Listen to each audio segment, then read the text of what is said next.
दोस्तों, आज हम जानेंगे भूत प्रेत होते हैं या नहीं। ऐसे तो कहने को बहुत से लोग कहते हैं कि शमशान में भूत 12 बजे रात्रि को खुलेआम घूमते हैं।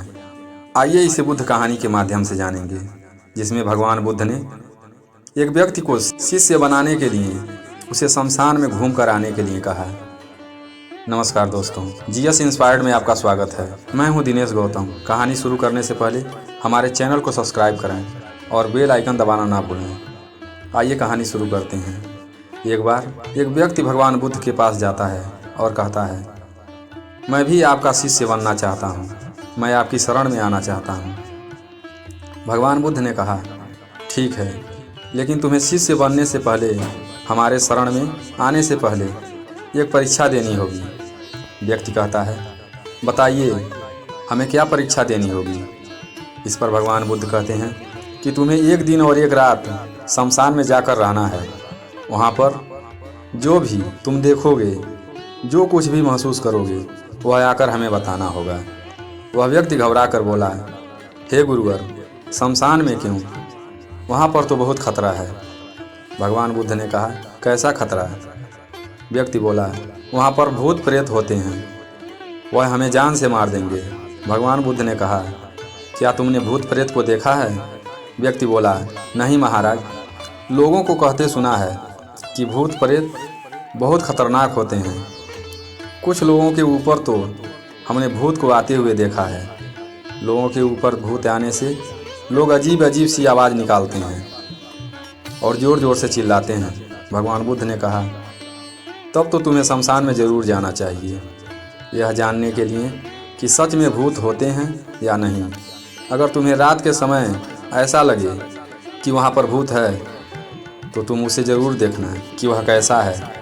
और अगर ऐसा नहीं हुआ तो समझ लेना कि भूत प्रेत नहीं होते हैं। इस तरह रात में जो कुछ भी तुम अनुभव कर पाओ, वह आकर सुबह हमें ज़रूर बताना। वह व्यक्ति बौद्ध भिक्षु बनने के लिए काफ़ी उत्सुक था। वह हिम्मत करके शमशान में जाने के लिए तैयार हो गया। भगवान बुद्ध ने कहा, आज तुम आश्रम में जाओ, आराम करो। कल सूर्योदय होते ही तुम्हें शमशान में जाना होगा। वह व्यक्ति आश्रम में आराम करते करते सोचने लगा, आखिर कल मैं शमशान में कैसे जाऊंगा? सुना है शमशान में प्रेत आत्माएं विचरण करती हैं, परंतु बौद्ध भिक्षु बनने की दृढ़ इच्छा के कारण वह सुबह होते ही शमशान में चला गया। इधर भगवान बुद्ध ने अपने और शिष्यों को उस व्यक्ति के निगरानी में लगा दिया और कहा कि तुम लोग दूर ही रहना और उस पर हमेशा नज़र रखना। लेकिन इतना ध्यान रहे, उस व्यक्ति को पता नहीं चलना चाहिए कि उसके आसपास और कोई है और वह हमारी निगरानी कर रहा है। व्यक्ति शमशान में पहुंचने के बाद शमशान में इधर उधर घूम रहा था और महात्मा बुद्ध के शिष्य इधर उधर छुपकर उस व्यक्ति पर नज़र गड़ाए हुए थे। उस व्यक्ति को शमशान में घूमने से कुछ खास अनुभव नहीं हो पा रहा था, परंतु जैसे जैसे शाम होती जा रही थी, उसकी धड़कनें और तेज हो रही थी। किसी तरह से पूरी रात व्यक्ति ने शमशान में बिता ही लिया। व्यक्ति सुबह होते ही भगवान बुद्ध के पास पहुंचा। भगवान बुद्ध ने कहा, तुमने शमशान में क्या देखा? क्या तुम्हें कोई भूत प्रेत आत्मा दिखाई दिया? व्यक्ति बोला, महात्मा, मैं सुबह जैसे ही गया, कुछ देर बाद एक मरे हुए व्यक्ति को लेकर आते हुए एक भीड़ को हमने देखा। उस भीड़ को जब हमने ध्यान से देखा तो उसमें से कुछ लोग काफ़ी दुखी थे, कुछ लोग सामान्य थे और कुछ लोग खुश थे। लोग उस मरे हुए व्यक्ति के बारे में बोल रहे थे, बहुत ही अच्छा आदमी था, इस आदमी ने बहुत अच्छे कर्म किए थे, जो कि वृद्ध होकर मरने के बाद उनका बेटा उनको अग्नि दे रहा है। मैंने देखा कि लोगों ने चिता सजाई और मरे हुए व्यक्ति को चिता के ऊपर रख दिया और बेटे ने चिता में आग लगा दी। कुछ ही समय में चिता धू धू कर जलने लगा और सभी लोग शांत होकर खड़े थे। थोड़ी देर में सब लोग जाने लगे। तभी हमने देखा वहाँ पर दो व्यक्तियों की मृत शरीर को लेकर कुछ लोग पहुँचे, जिसमें एक अमीर आदमी की मृत शरीर थी और दूसरी एक गरीब व्यक्ति की। अमीर आदमी के पीछे बहुत सारे लोग थे।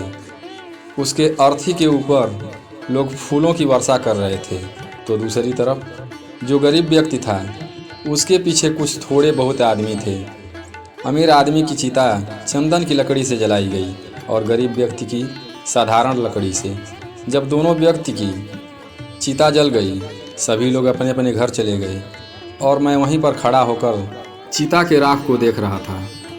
भगवान बुद्ध ने कहा, तुम्हें उन चिताओं को देखने के बाद क्या महसूस हुआ? गुरुजी, हमने यह देखा, अमीर और गरीब के चिताओं की राख में कोई अंतर नहीं था।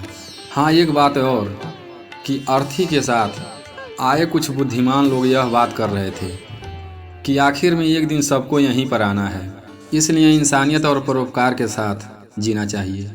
पाप और कुकर्म नहीं करना चाहिए, सबके साथ प्रेम भाव से रहना चाहिए। हम अपने जीवन में जो भी धन अर्जित करते हैं, जो भी धन इकट्ठा करते हैं, और जाते जाते सब यहीं धरे की धरी रह जाती है। गुरुजी, इसके बाद शमशान में कोई अर्थ नहीं। फिर भगवान बुद्ध ने पूछा, तो फिर यह बताओ कि शमशान में रात भर तुम्हें कोई भूत प्रेत दिखा? व्यक्ति बोला, नहीं महात्मा, वहाँ हमें कोई भूत प्रेत नहीं दिखा, परंतु मन में एक डर सा था। और सच मानिए तो रात भर मैं अपने आप से ही डरता रहा, कहीं हवाओं से हिलने वाले पत्तों की आवाज़ से, तो कहीं आसपास जीव जंतुओं की आवाज़ से, लेकिन पूरी रात मुझे भूत प्रेत कहीं दिखाई नहीं दिए। महात्मा बुद्ध ने कहा, ठीक है, जाओ आराम करो, क्योंकि एक दिन और एक रात शमशान में रहना होगा। व्यक्ति फिर घबरा गया, बोला, गुरुवर, आपके कहने पर तो मैं कल पूरा दिन और पूरी रात शमशान में बिताया। उस समय को हमने किस तरह से काटा वह हम ही जानते हैं।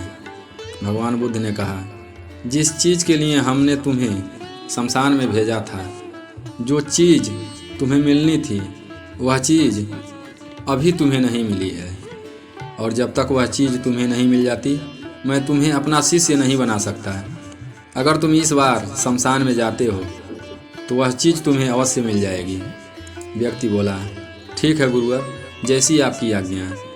फिर सुबह होते ही वह शमशान की तरफ चल पड़ा और इधर फिर महात्मा बुद्ध ने कुछ शिष्यों को उसके पीछे लगा दिया। पूरा दिन और पूरी रात बिताकर और इधर फिर महात्मा बुद्ध ने कुछ शिष्यों को उसके पीछे लगा दिया। पूरा दिन और पूरी रात बिताकर वह फिर भगवान बुद्ध के पास आया। इस बार उस व्यक्ति के चेहरे पर खुशी साफ साफ दिखाई दे रही थी। वह पूरी तरह समझ चुका था कि भूत प्रेत नहीं होते, यह सब अपने मन की भावनाएं हैं जो हमारे भीतर से ही उत्पन्न होती हैं। दोस्तों, कहानी कैसी लगी कमेंट बॉक्स में ज़रूर बताना। धन्यवाद।